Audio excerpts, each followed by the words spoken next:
ሉሊትና ዴቭ በመጨረሻ ተገናኙ። ባንቴሪዮ ሉሊትና ዴቭ እንዲገናኙ ረዳቸው። ባንቴሪዮ እንግዲህ እስከዛሬ ድረስ ቆሞ መሄድ አይችልም ነበረ።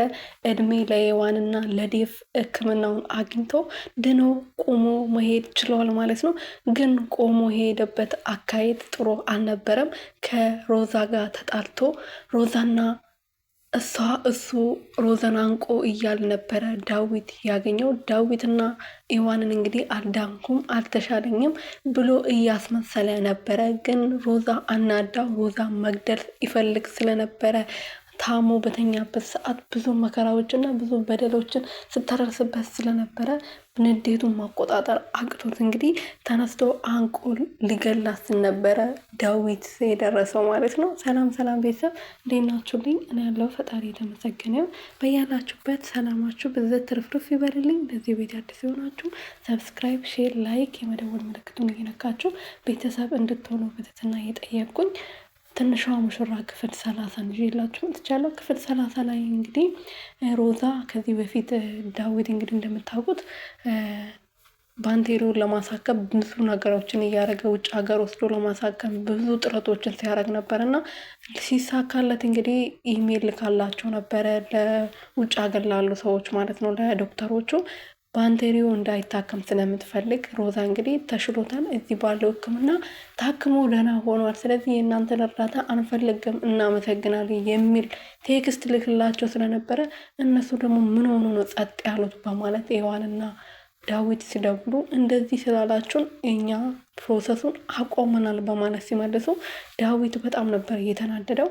ያንን ነገር ደግሞ ማነው እንደዚህ ያደረገው ብሎ ሲጠይቃት ሉሊት ነው የምትሆነው በማለት ሉሊት ብዙ ነገሮችን አጥፍታለች፣ አንተንም ክዳለች በማለት ሉሊት ናት እንደዚህ ያደረገችው ብላ ነበር የተናገረችው። ዴቭ ደግሞ እንደዚህ ታረጋለች ብሎ ስላላሰበ በጣም ነበር የተናደደባት ማለት ነው። ሉሊት እንግዲህ ከቤት ከወጣች 1 ወር ሞልቷታል። በዚህ ነገር ዴቭ በጣም በቃ ተናዷል፣ ከፍቶታል። ምክንያቱም እንደ እህቱ ነበረ የሚያያት የሚወዳት፣ ብዙ ነገሮችን እንደ አይኑ ብሌን ነበር የሚሳሳላት እና በማይሆን ነገር በዛም በሚስቱ በገዛ ሚስቱ እንደዚህ መራራቃቸው በጣም የሚያስጠላው። ሮዛ ናት እንግዲህ ለእናትየው ደውላ እንደዚህ ብላ የተናገረችው እሷ ያላረገችውና ወይም ደግሞ ዴቭ ያላረገውን ነገር ያቃጠረችው ማለት ነው። ያቃጥራትና የሆነች የሴጣን ቁራጭ የሆነች ሴት ማለት ነው። እና ባንቴሪዮ እንግዲህ ከዳነ በኋላ ሕክምናውን ካገኘ በኋላ ሔዋን አንተ ከዚህ በኋላ ትድናለህ በማለት የምታውቃቸው ሰዎች ስለነበረ እዛ አናግራ ሕክምናውን በድጋሚ ፕሮሰሱ እንዲጀመር ካረገች በኋላ ተሳክቶ እንግዲህ ኤደው ታክሞ ተመልሷል። ወደ ቤት ሲመለሱ ግን እንዳልተሻለውና ጊዜ እንደሚያስፈልገው ነበር ሲያስመስል የነበረው ለዴቭም ለሔዋንም ለሁላቸው ማለት ነው። ይህ ሁሉ ደግሞ ያደረገው ሮዛን መበቀል ስለሚፈልግ ነበረ። ሮዛ እንግዲህ ያው እንደ ነገሮቹ እንደሌላ ጊዜ መስራት በነገር ስትጀምሩ እንግዲህ ራሱን መቆጣጠር አቅቶ ተነስቶ አንገቷን አንቆ እያስፈራራት እገልሻለሁ ብሎ ለመግደል ሙከራ እያደረገ ዴቭ ደግሞ እንግዲህ ሊወጣ ነበረ።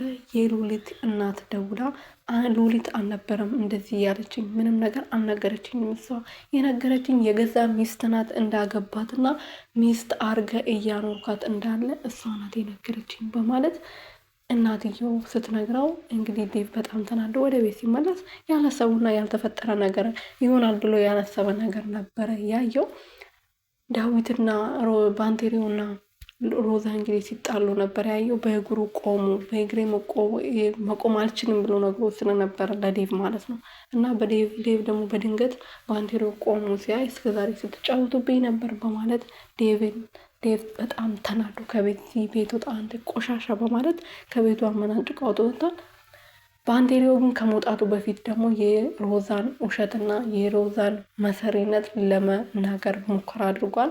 ሮዛ የአክስቴ ልጅ አይደለችም፣ በጣም እያታለለችት ነው፣ እኔም ሮዛም እስከዛሬ ድረስ ስንጫወትብ ነበር በማለት ብናገርም ዴቭ ተናዶ ስለነበረ በሷ ተናዶ ስለነበረ ድጋሜ ደግሞ በእግሩ ቆሞ ስላየ ይህን ሁሉ ለፍቶ ልፋቱን ከንቶ ስላስቀረበት በጣም ተናዶ ስለነበር እሱ የሚናገረው ነገር እየሰማው ነበረም እና በኋላ ላይ እንግዲህ እውነቱን ነው ወይ ባንቴሪዮ ያለው ብሎ ቢጠይቃትም አዎ ግን እናቴ ናት እናቴ ናት በልጅነቱ እያሳደገችው። ስለዚህ ወንድሜ ነው፣ የስጋ ዝምድና የለንም አልኩ እንጂ ወንድሜ አይደለም አላልኩም። አብሮ አደግነን፣ አንድ ላይ ነው ያደግነው፣ እናቴ ናት ያሳደገችው በማለት አሁንም ሌላ ውሸት ልትዋሽ ብትሞክርም ዴቭ ሊያምናት አልቻለም ማለት ነው። ይሆን ደግሞ በዚህ ነገር በጣም ደስተኛ ናት። ምክንያቱም የሚያፈቅራት እና የምትወደውና የምታፈቅረው ወንድ ከዚህ መሰሪ ሴት በመላቀቁ ባይላቀቅም ይሄን ራሱ እንትን መኖሩ ጥሩ ነው ለሷ ማለት ነው።